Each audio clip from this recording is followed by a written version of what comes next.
నమస్తే అండి. నేను doctor Raman Raju, senior ayurvedic consultant, Medinine Ayurveda hospital. ఇప్పుడు ప్రస్తుతం మనకు స్కిన్ కేర్ గురించి మనం చాలా సెంటర్స్ ఉన్నాయి, మెడికల్ సెంటర్స్ కూడా. కాస్మెటిక్ ప్రాబ్లంకు ఎక్కువ మంది డబ్బులు అనేది ఖర్చు పెట్టడం జరుగుతుంది. కాస్మెటిక్ సమస్య అంత ఎక్కువగా ఉంది. వాటిలో ముఖ్యంగా తెల్ల మచ్చలు అనేటి ప్రథమ స్థానాన్ని ఆవరించి ఉంది. ఈ తెల్ల మచ్చలు, వీటిని బొల్లి మచ్చలు అంటాం. వీటి ద్వారా పెద్ద ప్రాణాపాయం లేకపోయినా, పెద్ద ఇబ్బంది లేకపోయినా నలుగురిలో వెళ్ళాలంటే నామోషిగా ఉంటుంది. తలెత్తుకొని తిరగలేరు. దీని ద్వారా ఇంకా డిప్రెషన్ గురి కావటం, దాని ద్వారా ఇంకా సమస్య వేగవంతం కావడం మనం చూస్తున్నాం. దీన్నే ఆయుర్వేదంలో మనం చిత్రం అంటాం. మా మెడికల్ టర్మ్లో ల్యూకోడర్మా లేదా విటిలిగో అని చెప్పడం జరుగుతుంది. మరి ముఖ్యంగా ఇది దేని వల్ల వస్తుంది అంటే, ముఖ్యంగా మన స్కిన్కు కలర్ను కలుగజేసేటువంటి మెలనోసైట్స్ అనేవి ఉంటాయి. అవి మెలనిన్ అనే ఒక స్కిన్ పిగ్మెంట్ను ఉత్పత్తి చేస్తాయి. ఆ పిగ్మెంటేషన్ తక్కువ ఉత్పత్తి కావడం ద్వారా ఈ వైట్ ప్యాచెస్ అనేవి వస్తాయి. దీన్నే మనం హైపో పిగ్మెంటేషన్ అంటాం. అదే ఎక్కువ ఉత్పత్తి చేస్తే మెలనిన్, దాని హైపర్ పిగ్మెంటేషన్ అని చెప్పడం జరుగుతుంది. ఇంకా ఇది కొన్ని రకాల వ్యాధుల్లో వస్తుంది. హైపోథైరాయిడ్ ఉన్నా వస్తుంది, విటమిన్ డి తక్కువ ఉన్నా వస్తుంది. కొన్ని రకాల అనీమియా వ్యాధుల్లో కూడా ఈ సమస్య వచ్చే అవకాశం ఉంటుంది. కొన్ని రకాల ఆటో ఇమ్యూన్ డిజార్డర్స్లో కూడా మన ఇమ్యూన్ సిస్టమ్ మన మెలనోసైట్స్నే డ్యామేజ్ చేయడం ద్వారా కూడా ఈ సమస్య వస్తుంది. ఇంకా మనం వంశపారంపర్యంగా వస్తుంది. ఆయుర్వేద శాస్త్రరీత్యా కూడా ముఖ్యంగా ఎక్కువగా పులుపు, కారం, ఉప్పు ఇలాంటి ఆహార పదార్థాలు తీసుకున్న విరుద్ధ పదార్థాలు ఆయుర్వేదం చెప్తుంది. చేపలు, పాలు కలిపి తీసుకోవటం, అదేవిధంగా తేనె, నెయ్యి సమానంగా కలిపి తీసుకోవటం, వీటి ద్వారా కూడా ఈ సమస్య వస్తుంది.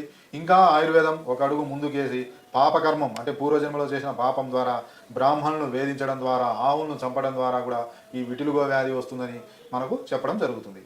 మరి దీంట్లో మనకు ఎలాంటి లక్షణాలు ఉంటాయంటే, ముఖ్యంగా రక్తధాతువు, మాంసధాతువు, మేధోధాతువును ఆశ్రయించి వస్తుంది.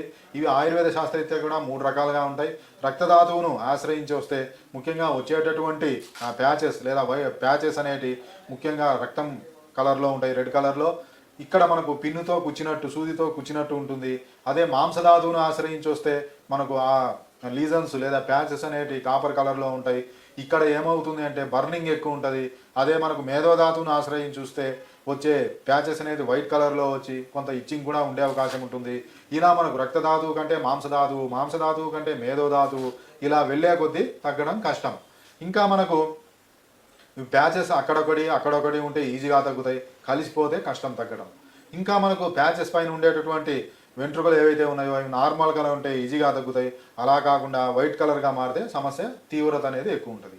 చాలామందికి ఈ వైట్ ప్యాచెస్ ఉన్నవారికి ఎక్కడైతే దెబ్బ తాకితే అక్కడ కూడా వస్తాయి.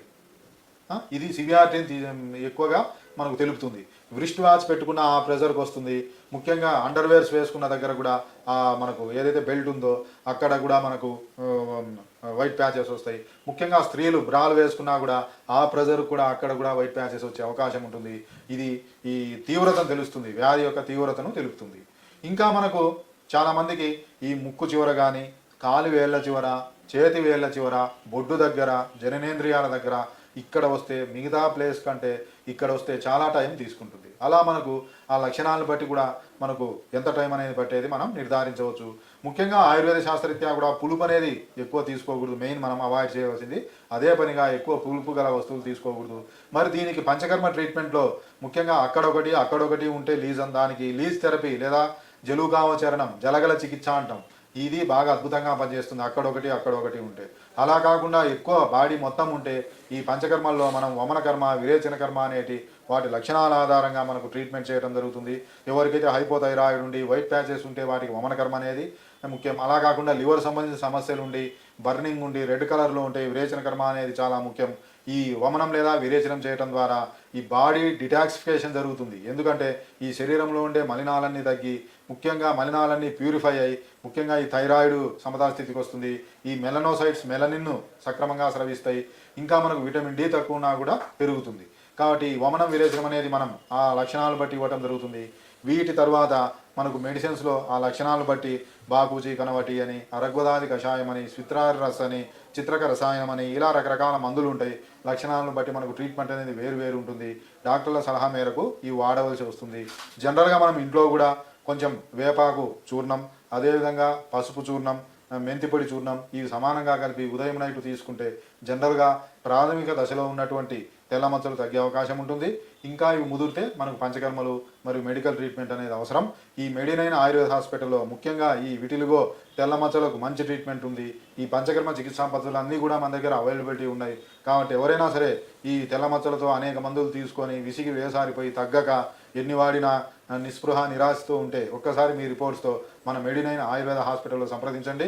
ఇక్కడ మీకు తప్పకుండా సమాధానం దొరుకుతుందనే అనేది నా విశ్వాసం. సంప్రదించవలసిన నంబర్ 9398590286 మరియు 9281000268. Website medinine.info.